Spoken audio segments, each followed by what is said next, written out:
බැංකුවකින් බිලියන 13කට වඩා අතුරුදහන් වුණා. බිලියන 13කට වඩා පෞද්ගලික බැංකුවෙන් අතුරුදහන් වුණා.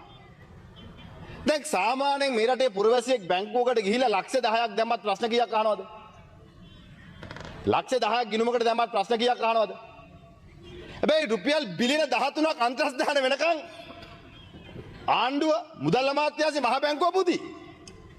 හොඳයි. හැබැයි ගමේ මිනිස්සෙක් ලංකාවේ විවසායකයෙක් අහිංසක ව්‍යාපාරිකයෙක් ගේ ප්‍රශ්න 60ක් අහනවා.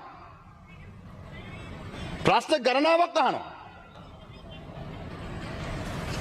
හැබැයි ලංකාවේ ප්‍රධාන පෙළේ කියන බැංකුවකින් බිලියන 13මාරක් 14ක් අන්තර්ස්ථාන වෙනකන් අපේ අය බුදි. දන්නේ නැහැ. හැබැයි අපි ඒක එතනින් එහාට යමුකෝ. දැන් ඔබතුමාලගේ මේ හැකර්ලගේ ක්‍රියාදාමය දැන් හැකර් කියලා නේ කියන්නේ හැකර්. එහෙම තමයි වෙන්නේ. දැන් මේ ආණ්ඩුවේ වංචාවක් වුණොත් ඒක හැකර් කෙනෙක් ආණ්ඩුව නෙවෙයි. 10 වතාවක් ගෙවලා තියෙනවා. ඉන්ස්ටෝල්මන්ට්ස්. කෝටි 80කට වැඩි ප්‍රමාණයක්. හෙට ඩොලර් එක තව වැඩි වෙනොත් හෙට වැඩි වෙනවා තමයි. අදට කෝටි 80කට වැඩි ප්‍රමාණයක් ඔබතුමාලා වැරදි ගිණුමකට ගෙවලා තියෙනවා. මම දැක්කා එක മന്ത്രിවරයෙක් කියනවා වැරදීම් වෙනවලු. ඔව් ඔහොම වැරදීම් වුණොත් හොඳයි ආණ්ඩුව කරන අයට. මරුවට එක්ස්පීරියන්ස් ගන්න ඉගෙන ගන්න දීලා තියෙන්නේ. ඇහුවම කිව්වේ අපි මුළු රාජ්‍ය ආන්තරේම ඩිජිටලයිස් කරලා වැඩේ කරනවා කියලා. තමන්ගේ ගිණුමේ සල්ලි රික ඊමේල් එකක් හරියට කියවලා account number එක අහගන්න තේරෙන්නේ නැහැ. හැබැයි අනිත් පැත්තේ 10 වතාවක් වැරදි ගිණුමකට ගෙවනවා. මහ බැංකුවෙන් දැනුම් දෙනවා. ආයෙත් ගෙවනවා. ආයෙත් ගෙවනවා. ඉතින් ගරු කතානායක නියෝජ්‍ය කතානායකතුමනි දැන් කවුද මේකට වග කියන්නේ? පුළුවන් නම් කිය රාජපක්ෂලගේ හැකර් කෙනෙක් කියලා. ලේසිනේ. ඒකනේ කතානායකතුමනි ලේසිම කතාව. හැබැයි මේ ජනතාවගේ බදු සල්ලි. ඔබතුමාලා මහ ලොකුට විනිවිදභාවය ගැන කතා කරනවා. තැපැල් දෙපාර්තමේන්තුවේ ඩොලර් ලක්ෂ 6ක් වැරදි ගිණුමකට ගෙවනවා. මේ එක දිගට එන්නේ. කොහොමද මේක සංවිධානාත්මක නොවේ කියලා කියන්නේ? එකක් හරි අපි ඔබතුමාලා කියන බොරු අහුම්කන් දුන්න කියන්නකෝ. දෙවැනි එක තුන්වෙනි එක RD එකේ කොන්ත්‍රාත් කරුවන්ට ගෙවන වැරදි ඩබල් පේමන්ට් එකක් යනවා. ඉතින් ඕක තේරුම් ගන්න බැරිද? දෙයකේ තාම මිලියන 51ක් ගෙන්න ගන්න විදියක් නැතුව ඉන්නවා. දැන් මේ වැරදි ගිණුම් වලට ඔබතුමාලා ගෙවුවම ඒ සඳහා ඔබතුමාලා ගත්තු ක්‍රියාමාර්ගය මොකක්ද? ජනාධිපතිවරයා මුදල් ඇමති.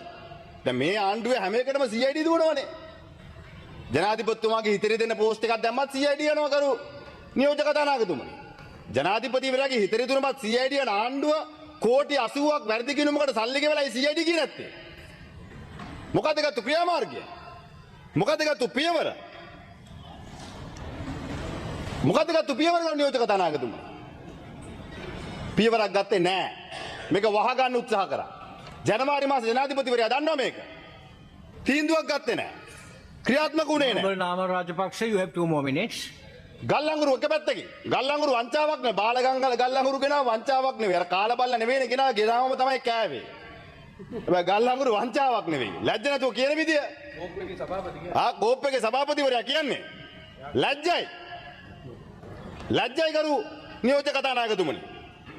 ලෝකේ වැඩිම මුදල් ගෙවලා තෙල් ගත්තු රට බවට අපිපත් වෙලා තියෙනවා. ලංකාව ඩොලර් 286යි 302යි අතර තෙල් අරගෙන තියෙන්නේ. ලෝකේ වැඩියෙන්ම ගෙවලා තෙල් ගන්න පුළුවන් රට බවට පත් වෙලා තියෙනවා. ගන්න රට බවට පත් වෙලා තියෙනවා. මේ හැම රුපියලක්ම හැම ඩොලර් එකක්ම අවසානයේ කාටද යන්නේ? රටේ ජනතාවට. දැන් ඉතින් අලුත්ම න්‍යාය පටන් ගන්නවා. මොකද්ද? හැම ප්‍රාදේශීය ලේකම් කාර්යාලයට ඔබතුමාලා නියෝජිතෙක් දානවා. හැකර් කෙනෙක්. නේ හැකර් කෙනෙක් දානවා. ඇයි ඒ? සමාජ ප්‍රාග්ධනය රැස් කරන්නද කියලා අපිට සැකයක් තියෙනවා කරු නියෝජ්‍ය කතානායකතුමනි. මොකද හැම ප්‍රාදේශීය ලේකම් කාර්යාලයකටම දේශපාලන පත්වීමක් දීලා හැකර් කෙනෙක් දාලා ඔබතුමාලා කරන්න බලාපොරොත්තු වෙන්නේ මොකද්ද? ප්‍රාදේශීය ලේකම්වරු දිසාපතිවරු මේකට විරුද්ධව ඔබතුමාට ලියලා තියෙනවා. හැබැයි ඒවට අහුම්කම් දෙන්නේ නැහැ. ඔබතුමාලාගේ දේශපාලන උමනාව ඉටු කරගන්න ඔබතුමාලාගේ හැකර්ලා ප්‍රාදේශීය ලේකම් කාර්යාලයට පත් කරගෙන යනවා.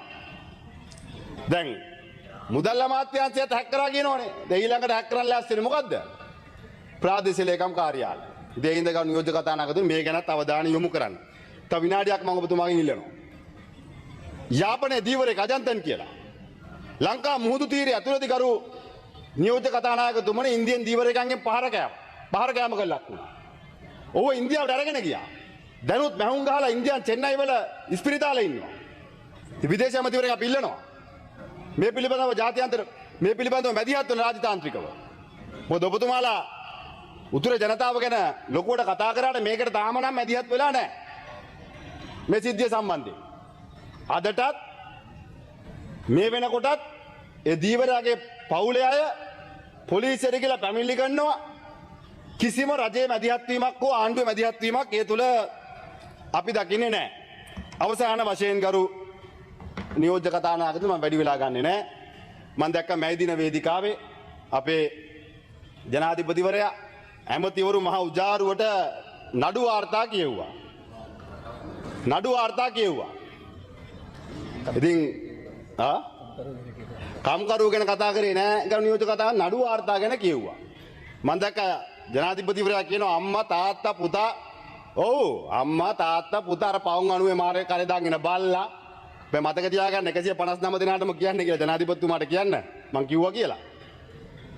අම්මා තාත්තා පුතා පවුම් 90 මාරේ කරේ දාපු බල්ලව නෙවෙයි. ඔය මොකාට මොනවා කරන්න ගියත් ඔබ තමුන්නාන්සලාගේ වංචානම් යට ගහ ගන්න හම්බෙන්නේ නැහැ. ඒක ජනාධිපතිවරයාට මතක් කරගන්න. Your time is up. Honorable Chaturanga Abir Singh, you have 10 minutes.